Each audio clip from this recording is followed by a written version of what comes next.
Hi friends, ఈరోజు మనము specific provision and general provision అంటే ఏంటో తెలుసుకుందాం. అసలు ప్రొవిజనింగ్ ఎందుకు చేస్తారు అంటే, బ్యాంక్స్ డిఫరెంట్ లోన్స్ ఇస్తూ ఉంటారు కస్టమర్స్కి. అవి అన్సెక్యూర్డ్ లోన్స్ ఉంటాయి, సెక్యూర్డ్ లోన్స్ ఉంటాయి. అంటే personal loan, credit card loans, micro finance loans, unsecured. Secured loans వచ్చేటప్పటికి మీ gold loans, housing loan, vehicle loans, all ఇవి సెక్యూర్డ్ లోన్స్. కానీ ఈ లోన్స్ సరిగా అంటే మనము అన్నీ వెరిఫై చేసి ఇస్తాం, కానీ కొన్ని ఏమవుతాయంటే డిఫాల్ట్ అయినప్పుడు, ఆ డిఫాల్ట్ అయినప్పుడు లాస్ని మనము అబ్జర్వ్ చేసుకునే కెపాసిటీ రావడం కోసము ముందు నుంచే చిన్న చిన్న అమౌంట్స్ని ప్రొవిజన్గా పెట్టి, అవి రేపు సడన్గా బ్యాడ్ డెట్స్ రికవరీ రానప్పుడు మనము ఆ సడన్ లాస్ని రికవరీ చేసుకోవడానికి ప్రొవిజనింగ్ చేస్తాం. సో ఫర్ ఎగ్జాంపుల్ మనము ఒక 6 months తర్వాత ఒక ఫారిన్ ట్రిప్కి వెళ్ళాలి.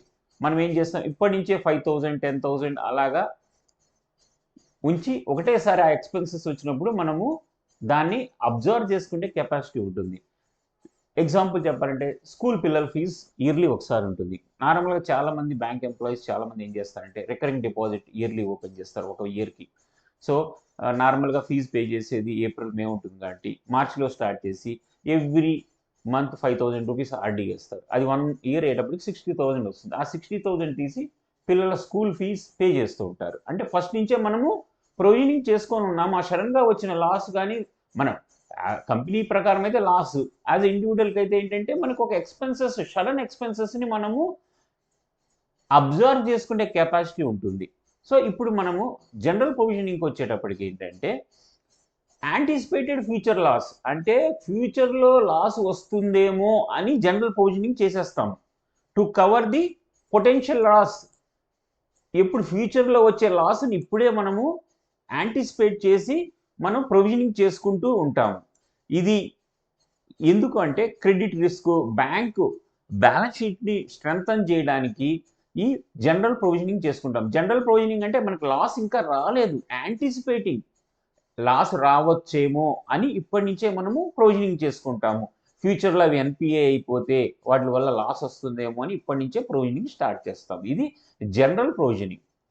ఇంకొకటి స్పెసిఫిక్ ప్రొవిజనింగ్, అంటే ఈ అసెట్స్ని, ఈ లోన్స్ని ఆల్రెడీ మనము ఐడెంటిఫై చేసాం. ఇందాక కేసులు ఏంటంటే ఇంకా ఐడెంటిఫై చేయలేదు, అయినా సరే నేను జనరల్ ప్రొవిజనింగ్ చేసుకుంటూ వెళ్ళిపోతున్నాను. స్పెసిఫిక్ ప్రొవిజనింగ్ అంటే ఓకే, ఫస్ట్ ఈఎంఐ కట్టలేదు, సెకండ్ ఈఎంఐ కట్టలేదు, థర్డ్ ఈఎంఐ కట్టలేదు. సో ఆల్రెడీ అతను ఐడెంటిఫై అయిపోయాడు, నాన్ పెర్ఫార్మింగ్ అసెట్ డిఫరెంట్ స్టేజెస్లోకి వచ్చేస్తున్నాడు. అప్పుడు నేను స్పెసిఫిక్ ప్రొవిజనింగ్ చేస్తాను. సో మీకు ఎగ్జాంపుల్ కోసం జనరల్ ప్రొవిజనింగ్ ఎగ్జాంపుల్, తర్వాత స్పెసిఫిక్ ప్రొవిజనింగ్ ఎగ్జాంపుల్ కూడా మీకు చెప్తాను. సో ఈ జనరల్ ప్రొవిజనింగ్ అంటే ఫర్ ఎగ్జాంపుల్ మనం లోన్ ఇచ్చేటప్పుడే ఓకే పలాని కేటగిరీకి okay loans, credit card loans వస్తే ఫ్యూచర్లో ఇంత లాస్ రావచ్చని జనరల్ ప్రొవిజనింగ్ చేస్తాము. అన్సెక్యూర్డ్ లోన్స్ ఇచ్చినప్పుడు ఒకలాగా, సెక్యూర్డ్ లోన్స్ ఇచ్చినప్పుడు లోన్ ఇచ్చినప్పుడే మనం ప్రొవిజనింగ్ స్టార్ట్ చేసేస్తాం.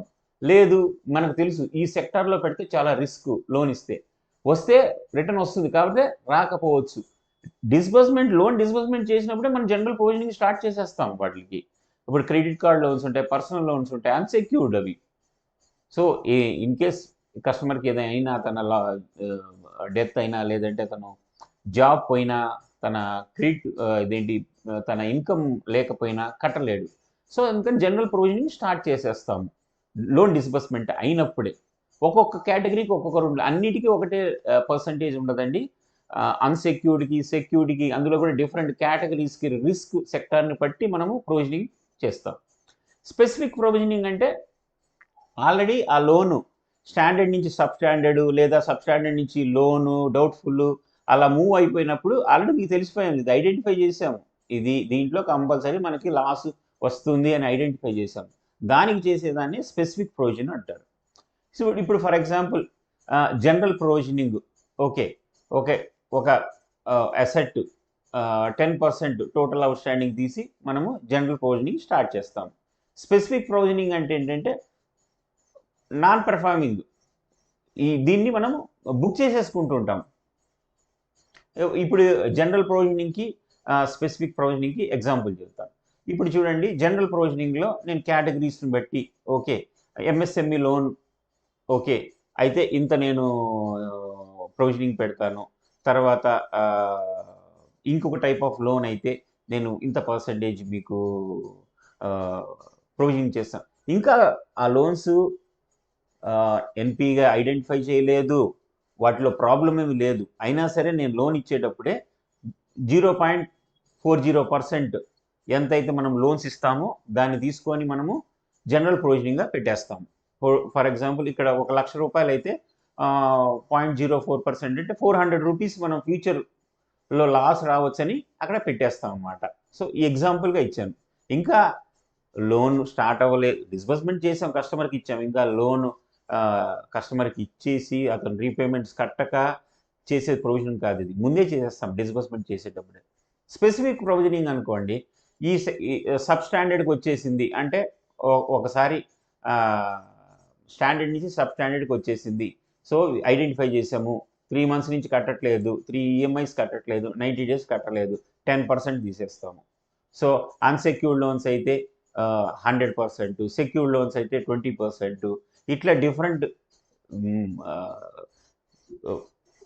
కేటగిరీస్కి, డిఫరెంట్ స్టేజెస్కి డిఫరెంట్ పర్సంటేజెస్ తీస్తాం. ఇక్కడ 20% ప్రొవిజనింగ్ అంటే 1,00,000 రూపాయలకి డైరెక్ట్ 20,000 మనము ఎక్స్పెన్సెస్గా బుక్ చేసేసుకుంటాము. ఇది specific provisioning. Thank you friends. నా వీడియో నచ్చితే లైక్ చేయండి, మీ ఫ్రెండ్స్కి ఫార్వర్డ్ చేయండి.